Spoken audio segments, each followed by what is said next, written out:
آج کی دنیا میں اگر کسی کی تعریف کرنی ہو تو ہم کہتے ہیں یہ بہت ایماندار ہے، یہ وعدے کا پکا ہے، لیکن کیا آپ جانتے ہیں سب سے پہلے لقب جو ہمارے نبی صلی اللہ علیہ وسلم کو ملا تھا وہی تھا صادق اور امین۔ نبی کریم صلی اللہ علیہ وسلم نے بچپن سے ہی تجارت میں سچائی اور ایمانداری کو اپنی پہچان بنائی۔ آپ نے کبھی جھوٹ نہیں بولا، کبھی کسی کا مال دھوکے سے نہیں لیا، کبھی وعدہ خلافی نہیں کی۔ لوگ اپنے قیمتی سامان آپ کے پاس اس لیے امانت کے طور پر رکھواتے تھے کہ سب جانتے تھے یہ محمد ہے، یہ سچے ہیں، یہ ایماندار بھی ہیں۔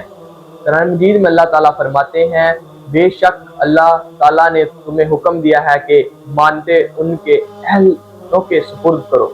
جب حضرت خدیجہ نے آپ کو اپنا مال تجارت دے کر شام بھیجا تو واپسی پر نفع ملا۔ خدیجہ کے خادمین نے گواہی دی کہ میں نے محمد جیسا سچا ایماندار شخص کبھی نہیں دیکھا۔ یہ دیانتداری آگے چل کر آپ کے نکاح کا سبب بنی۔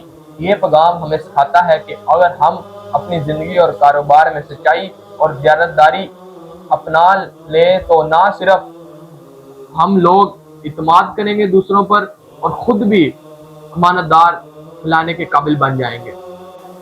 آج جب دنیا میں جھوٹ اور دھوکہ عام ہو چکا ہے، ہم اپنے پیارے نبی صلی اللہ علیہ وسلم کی سنت کو زندہ کرنا ہے۔ آئے ہم ابھی اپنی زندگی میں صادق اور امین بننے کی کوشش کریں تاکہ دنیا اور آخرت دونوں میں کامیابی ملے ہمیں۔